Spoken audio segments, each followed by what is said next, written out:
Appreciate you joining me today. I hope you're having a good day. We are going to be thinking about Daniel today as we are looking in the time of the captivity.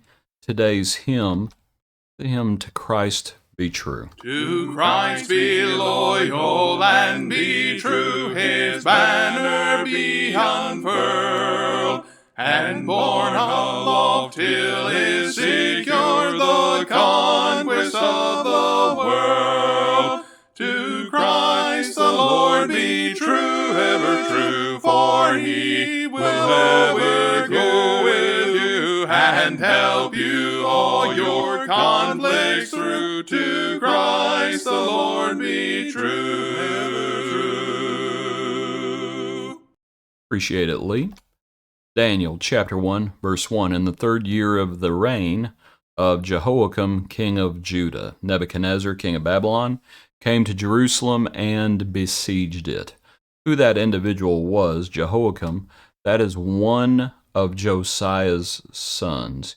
You can read about it at the end of the Kings and the Chronicles. I believe one of the sons, let me just put it like that. Don't have time to get into it a whole lot, but you have captivity. So, as this was happening, as Jerusalem is besieged and the Lord gives Jehoiakim into his hand with some of the articles of gold, carried in the land of Shinar, all these things, and you have those who are taken captive amongst them. Of course, you have Daniel and others. Verse 5. The king appointed for them a daily provision of the king's delicacies, and of the wine which he drank, in 3 years of training for them, so that at the end of that time they might serve before the king.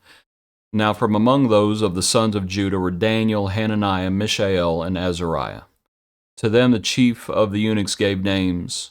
He gave Daniel the name Belteshazzar, to Hananiah Shadrach, to Mishael Meshach, and to Azariah Abednego. Let's back up. Probably should have read some of these other passages. The king instructed Ashpenaz, the master of his eunuchs, to bring some of the children of Israel, and some of the king's descendants, and some of the nobles, young men in whom there was no blemish, but good-looking, gifted in all wisdom, possessing knowledge and quick to understand, who had ability to serve in the king's palace, and whom they might teach the language and literature of the Chaldeans. Pardon me for not reading that before that which is highlighted.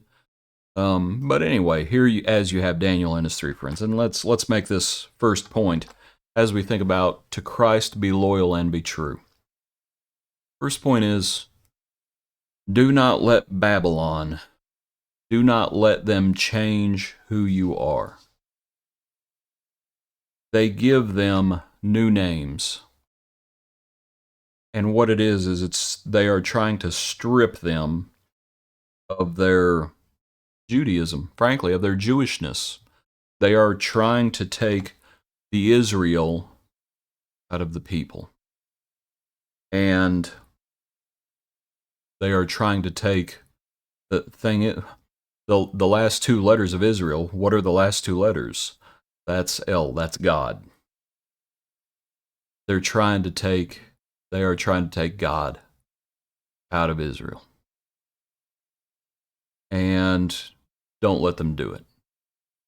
They can change your name, but don't let them change who you are. And so as we go through this world, and as we are strangers and pilgrims, do not let the Babylons of today change who you are. Follow the Lord. To Christ be loyal, Christ be true. His banner be unfurled, whether it's in Jerusalem or whether it's in Babylon.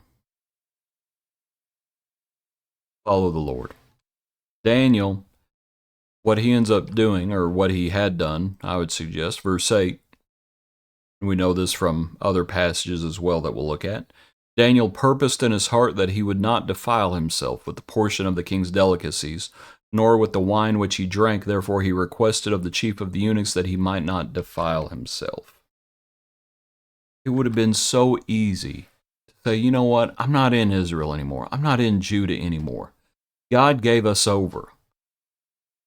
God gave us over. I'm just going to eat the king's delicacies. I'm just going to drink the king's wine.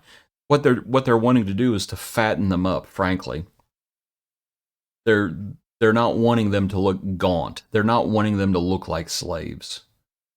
They're wanting them to look healthy. It's like, well, okay, well then I'll eat the delicacies and drink his wine. But Daniel's not going to do that. And he's purposed in his heart, and that's what we have to do. We have to purpose in our heart. I'm mindful of Job when he says, I've made a covenant with my eyes not to look on a young woman.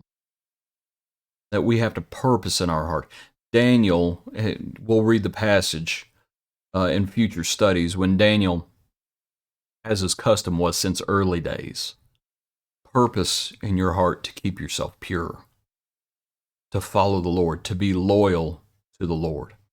And so that's what Daniel does, and his friends. And God had brought Daniel into favor in the goodwill of the chief of the eunuchs.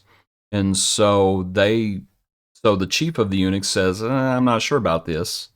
And Daniel and those with him say, listen, give us 10 days and see how we look. If we look like we've lost weight at that time, okay. But if we look healthier, then allow us to do this. So he consented in this matter. Verse 14, they're tested, he comes back, they look better, they look fatter in the flesh than all the young men who ate the portions of the king's delicacies. Let's make that point. What should those other individuals have been doing right there? Let's make that point. Should they have been eating the king's delicacies? Probably not. And Daniel and his friends, and of course the Lord was with him, Daniel and his friends looked better.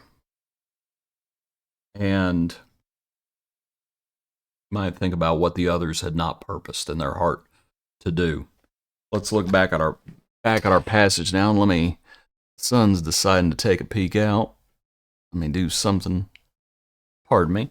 Had to do something real quick. So, at the end of 10 days, their features appeared better and fatter in the flesh.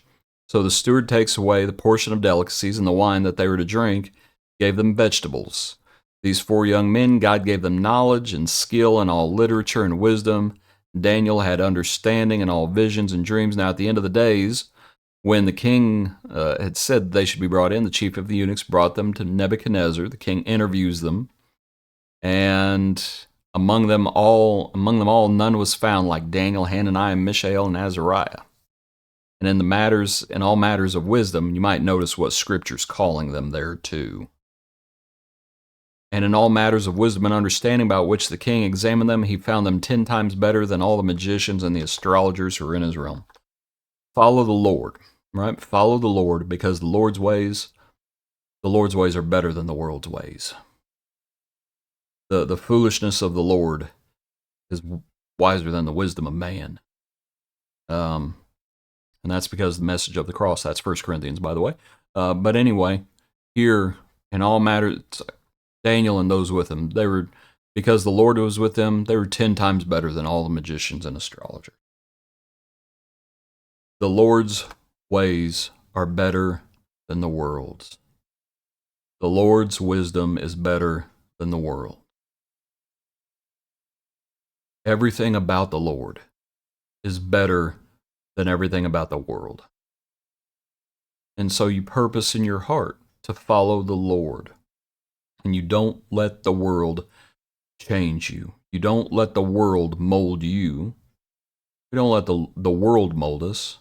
We let the Lord mold us. That's what happens. He is the potter. We are the clay. Daniel, in doing all this, you might notice verse 21, thus Daniel continued until the first year of King Cyrus. And what that is doing is that is pointing forward through, I believe, 4 kings and kingdoms. And so that's because right now we're in the time of Nebuchadnezzar. Then you're going to have Belshazzar and the writing on the wall. Then you're going to have King Darius. And then you're going to have King Cyrus. And so what we need to be is we need to be faithful. We need to be faithful and constant in a sea of change. It doesn't matter who's in office. Doesn't matter. If it's Nebuchadnezzar in office, we'll be faithful. If it's Belshazzar, we'll be faithful. If it's Darius, we'll be faithful. If it's Cyrus, we'll be faithful. If it's in Jerusalem, we'll be faithful.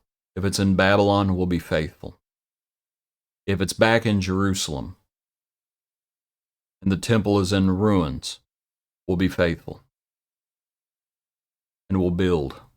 If there's no wall, we'll be faithful and we'll build. We'll be faithful regardless of the circumstances, purposing in our heart to follow the Lord. Appreciate you. Hope you have a good day. Join us tomorrow for another portion of our daily praise.